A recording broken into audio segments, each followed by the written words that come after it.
Your past does not have to define you.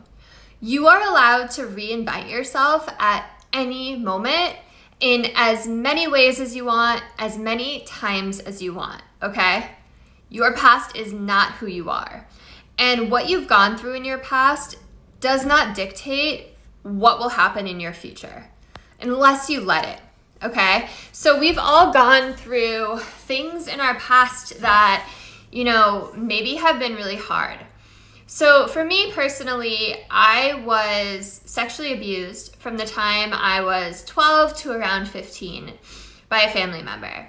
And when my large, extended, very tight-knit Italian, everyone knows everyone's business family found out, it totally divided the family. So some family members whom were like second parents to me wrote me letters and left me voicemails telling me they didn't love me anymore and I wasn't their family anymore. And two of my cousins who had been my best friends in the world, I was no longer permitted to see them. Like literally one day they were my best friends, we were inseparable. The next day they were like ghosts. I have no idea what they were told about what happened. And I was really depressed for a long time, for years, till about I was 17. I had really bad PTSD. I turned to drugs. I turned to cutting.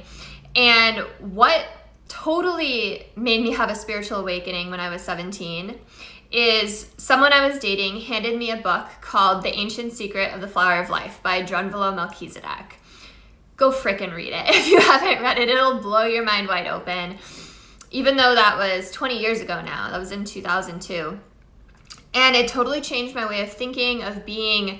I became insatiable for more knowledge. I started reaching for every metaphysical, quantum physics, self-help, new age book I could find. I became obsessed with ancient astronaut theory, sacred geometry, reincarnation, yoga, meditation, healing modalities, you name it, in that general category, aliens, other dimensions, parallel timelines.